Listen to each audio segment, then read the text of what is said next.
Today I will be discuss about a most important topic correlation। इससे पहले भी हमने ये टॉपिक डिस्कस किया हुआ है जहाँ पे हमने कोवेरियंस के बारे में पढ़ा हुआ था और उसका हमने जो आर्टिकल है वो डिस्कस किया हुआ है और साथ में एक एग्जांपल भी हमने वहाँ पे डिस्कस किया हुआ है। ठीक है, तो आप प्लेलिस्ट पे जाके वो वीडियो देख सकते हो। तो कोरिलेशन क्या होती है बच्चों, आपको पता है कि correlation is a statistical tool which study the relationship between the two variable, यानी दो वेरिएबल हैं उनका जो डाटा है उसमें आप रिलेशनशिप फाइंड आउट करते हैं। And correlation analysis involve a various method and techniques used for studying. ठीक है, जो कोवेरियंस जो कोरिलेशन आपकी जो एनालिसिस है वो आपकी स्टडी करती है वेरियस मेथड एंड टेक्निक्स, ठीक है, फॉर सॉल्विंग द प्रॉब्लम, है ना, and measuring the extent of the relationship between the two variable. ठीक है, और जो भी आपके पास जो दो वेरिएबल दिए हुए हैं, ठीक है, उनमें जो रिलेशनशिप है वो आप कैसे फाइंड आउट कर सकते हो with the help of methods and techniques. तो बच्चों आज हम मेथड डिस्कस करेंगे। ठीक है, तो मेथड है बच्चों आपका method for studying a correlation. ठीक है, मेथड को डिस्कस करने से पहले अगर आपने हमारे चैनल विजडम अप्रोच मैथमेटिक्स को सब्सक्राइब नहीं किया है तो प्लीज़ उसे सब्सक्राइब करें, शेयर करें और बेल आइकन को प्रेस करना ना भूलें। यही टॉपिक आपके दोस्त या फ्रेंड सर्कल में भी होंगे। ठीक है, तो आप हमारी जो वीडियो है उसको शेयर कर सकते हैं अपने फ्रेंड्स के साथ ताकि वो भी नई चीज़ आपसे सीख सकें। ठीक है, तो यहाँ पे फर्स्ट मेथड है आपका curl Pearson coefficient of correlation method. ठीक है, बहुत इंपॉर्टेंट मेथड है, कई बार इसके क्वेश्चन जो है आपके एग्जामिनेशन में पूछे गए हैं। ठीक है, तो Karl Pearson coefficient of correlation यानी ये मेथड आपका क्या बोलता है, a coefficient of correlation is calculated to study the extent और the degree of correlation that exist between the two variable. ठीक है, ये जो कोरिलेशन कोफिशिएंट था इसके बारे में भी हमने डिस्कस किया हुआ है पहले। ठीक है, और ये जो डिग्री ऑफ कोरिलेशन है, ठीक है, बिटवीन द टू वेरिएबल वो फाइंड आउट करता है। क्लियर है, तो बच्चों डेफिनेशन है और इसका एक आर्टिकल है। ठीक है, जहाँ पे इसके फॉर्मूले दिए हुए हैं। ठीक है, तो डेफिनेशन है कोरिलेशन की, the correlation coefficient is denoted bye, ठीक है, तो कोरिलेशन कोफिशिएंट को हमने डिनोट किया था रो एक्स वाई आपके वेरिएबल थे between the two variable x and y. ठीक है, इज गिवन बाय जो कोफिशिएंट ऑफ कोरिलेशन कोफिशिएंट था वो भी हमने प्रीवियस वीडियो में डिस्कस किया था। ठीक है, अगर आपने अभी देखना है तो हम दिखा देंगे। यहाँ पे है कोफिशिएंट ऑफ कोरिलेशन। ठीक है, तो coefficient of correlation is calculated to study the extent and the degree of correlation that exist between the two variable. A correlation coefficient of the variable x and Y will be denoted by R X Y, R bracket में X Y, rho x Y and P. ठीक है, इसके साथ हम denote करते थे। And the correlation coefficient lies between, यानी जो वैल्यू है वो लाई करेगी आपकी, यानी आर की वैल्यू कहाँ से कहाँ तक लाई करेगी, -1 to 1, यहाँ पे आपकी आर की वैल्यू लाई करेगी। क्लियर है, ठीक है। नाउ फिर से हम आर्टिकल में चलते हैं। तो यहाँ पे ये आपका आर्टिकल था, ठीक है, जहाँ पे ये टर्म आई थी कोरिलेशन कोफिशिएंट। ठीक है, इसको हम रो एक्स वाई के साथ डिनोट करते हैं, तो यहाँ पे रो एक्स वाई, ठीक है, दिस इज इक्वल टू, तो ये बच्चों किसके इक्वल होता है, this is covariance of x y. ठीक है, and divided by under root of variance of x and variance of y. ठीक है, अब बच्चों आपको पता होना चाहिए कि वेरियंस हम कैसे फाइंड आउट करते हैं। ठीक है, आपने प्रीवियस क्लासेस में भी पढ़ा होगा। ठीक है, तो देखो जो कोवेरियंस था वो हमने अभी डिस्कस किया, तो वो हमारे पास क्या आया था, जो आपका फर्स्ट फॉर्मूला था कोवेरियंस का 1/n, this is summation of i equal to 1 to n X I minus x bar Y I minus Y bar. ये आपने कोवेरियंस का फॉर्मूला प्रीवियस वीडियो में डिस्कस किया था। ठीक है, और divided by this is under root of, जो वेरियंस ऑफ x होता है वो क्या होता है आपके पास, यानी 1/n, this is summation of i equal to 1 to n X I minus x bar का स्क्वायर, यानी जो आपकी मीन डेविएशन होती थी, ठीक है, उसका जो स्क्वायर होता था। ठीक है, और जो टोटल नंबर ऑफ वहाँ पे ऑब्जर्वेशन होती थी उसको हम क्या बोलते थे, वेरियंस बोलते थे। क्लियर है, ठीक है, ऐसी टर्म आपने अभी पहले भी कुछ वीडियो में डिस्कस की होगी। ठीक है, कि ये वाली टर्म आपके पास कैसे आई। तो बस ये ध्यान रखना कि जब वेरियंस ऑफ एक्स है तो आपने क्या करना है, this is under root of 1/n summation of i equal to 1 to n X I minus x bar का square in term of Y, 1/n summation of i equal to 1 to n Y I minus Y bar का whole square. ठीक है, अब देखो ये multiply में है तो 1/n आपस में मल्टीप्लाई करेगा। ठीक है, तो आपको पता है कि जैसे 1/n इंटू 1/n ये आपस में मल्टीप्लाई हुआ तो कितना आ जाएगा, और अंडरूट है साथ में तो ये हो जाएगा 1/n स्क्वायर, इसका अंडरूट कितना हो जाएगा 1/n। ठीक है, ये हो जाएगा। तो यहाँ पे बच्चों हमारे पास देखो मल्टीप्लाई हुआ, अंडरूट यानी अंडरूट उसका फाइंड आउट किया तो हमारे पास कितना आ गया यहाँ पे, this is 1/n on the denominator. Clear है, यहाँ से दिख रहा होगा 1/n से 1/n कैंसिल हो गया तो हमारे पास यहाँ पे कितना बचा, summation of x I minus x bar Y I minus Y bar and divided by this is under root of summation of x I minus x bar का square under root of summation of Y I minus Y bar का square. ठीक है, तो ये आपका first formula हुआ। ठीक है, क्योंकि बच्चों आपको पता है कि जब अंडरूट ऑफ ए वी है, ठीक है, अगर ऐसी कोई टर्म है अंडरूट ऑफ ए वी तो आप लिख सकते हो उसको under root of a into under root of b, ऐसे उसको लिख सकते हो। ठीक है, तो ये आपका फर्स्ट जो फॉर्मूला है, ठीक है, curl Pearson coefficient of correlation का फाइंड आउट करने का आपके पास ये है।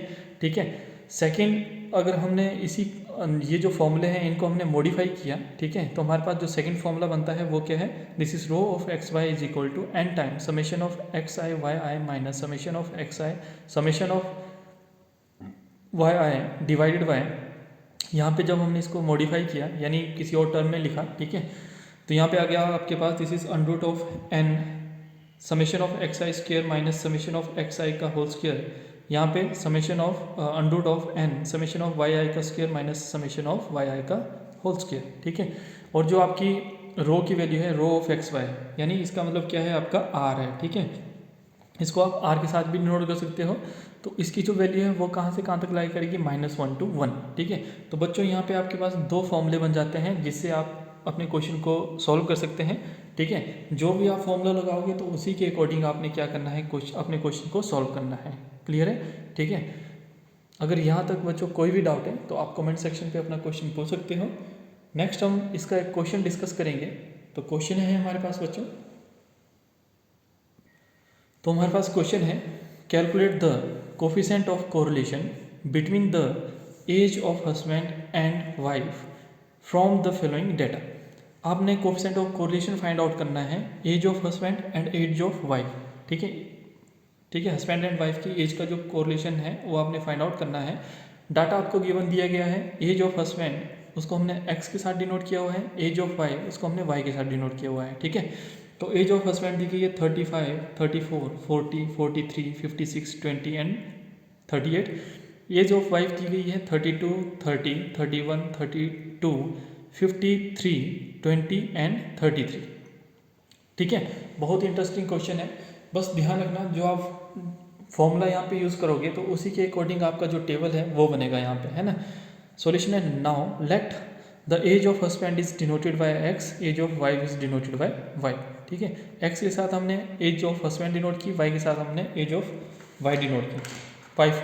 ठीक है, एज ऑफ वाइफ डिनोट की। क्लियर है? तो बच्चों जो टेबल है वो हमारे पास ऐसा कुछ बनेगा, क्योंकि जो हमने फॉर्मूला अप्लाई किया है वो है आपका फर्स्ट वन। जो फर्स्ट फॉर्मूला हमने डिस्कस किया था वो हमने यहाँ पे अप्लाई किया हुआ है। तो उस फॉर्मूले के अकॉर्डिंग जो जो आपको वहाँ पे फाइंड आउट करना है वो टर्म हमने यहाँ पे लिखी हुई है। ठीक है, तो देखो ये है आपके पास एक्स आई, ये है आपके पास वाई आई। ठीक है, यानी एक्स की ऑब्जर्वेशन, वाई की ऑब्जर्वेशन। वैसे ही आप जैसे फॉर्मूला देखोगे तो आपके पास देखो फॉर्मूला क्या था, हम यहाँ पे आपको फॉर्मूला बताते हैं।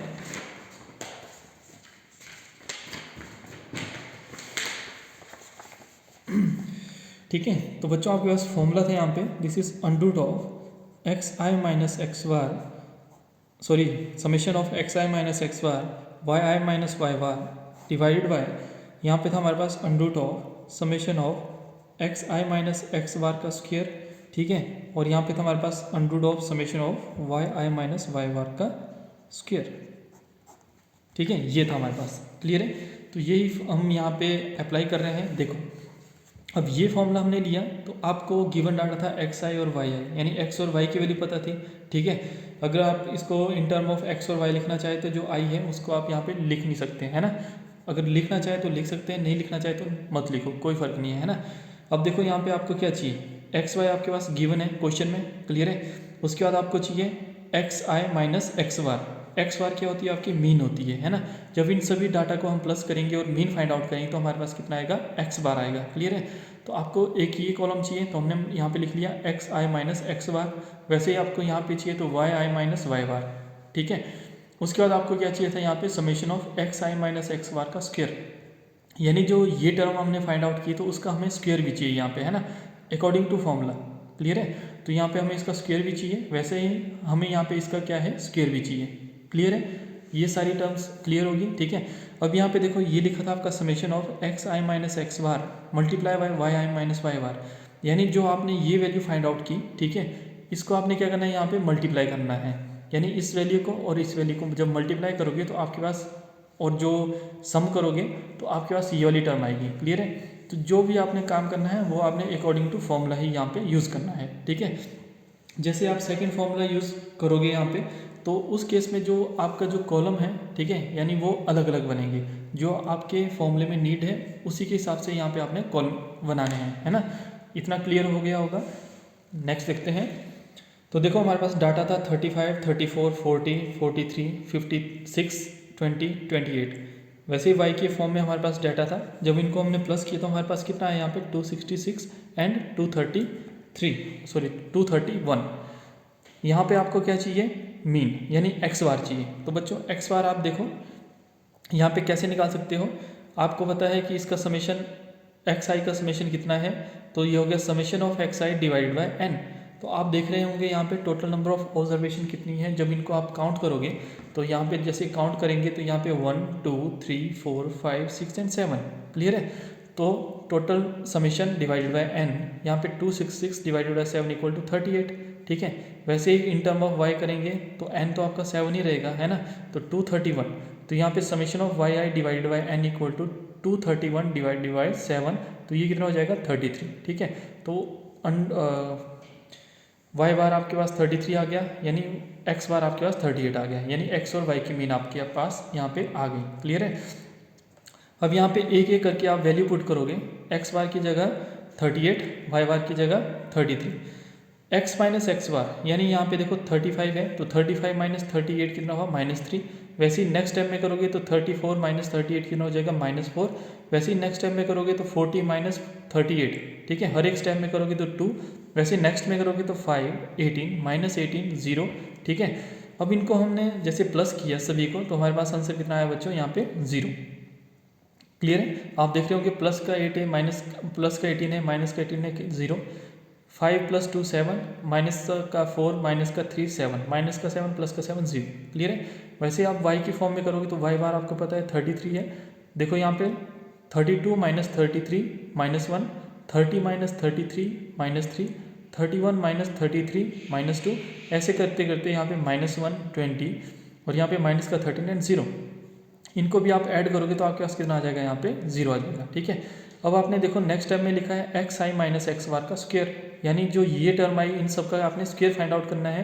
तो ये हो गया 9 16, ठीक है, 3 का स्क्वायर 9, 4 का स्क्वायर 16, 2 का स्क्वायर 4, 5 का 25, 18 का 334, माइनस 18 का स्क्वायर भी 334 एंड 0। अब आपको इनका सम चाहिए, है ना। तो summation of x I minus x bar आपके पास कितना आ गया, 702, यानी 702। सेम आपने बच्चों यहाँ पे जो सेकंड टर्म है वाई आई माइनस वाई बार, उसका स्क्वायर फाइंड आउट करना है। तो यहाँ पे देखो 1 का स्क्वायर 1, 3 का स्क्वायर 9, 2 का स्क्वायर 4, 1 का स्क्वायर 1, 20 का स्क्वायर 400, 13 का स्क्वायर 169 एंड 0 का स्क्वायर 0। आपने इनको भी ऐड करना है तो आपके पास summation of Y I minus Y bar ये आ जाएगा 584, यानी 584। नेक्स्ट कॉलम आपने अकॉर्डिंग टू फॉर्मूला बनाया हुआ है, जो आपने फॉर्मूला यूज़ किया था, एक्स आई माइनस एक्स बार वाई आई माइनस वाई बार, यानी ये वाली टर्म और ये वाली टर्म, इनमें जो भी आपके पास गिवन डाटा है उनको आपस में मल्टीप्लाई करना है। तो -3 -1 कितना हो जाएगा 3, -4 -3 मल्टीप्लाई करेंगे तो 12, वैसे ही 2 × -2 तो -4, नेक्स्ट -5 36, 234 0। जब हमने इनका समेशन यानी इनको सभी को प्लस किया तो हमारे पास देखो summation of x I minus x bar Y I minus Y bar, तो कितना आ जाएगा यहाँ पे 600, क्लियर है। अब ये जो सारी चीज़ है, यानी जो सारी टर्म है बच्चों, ये आपने क्या करना है, अपने जो फॉर्मूला है उसमें आपने पुट आउट कर देना है, ठीक है।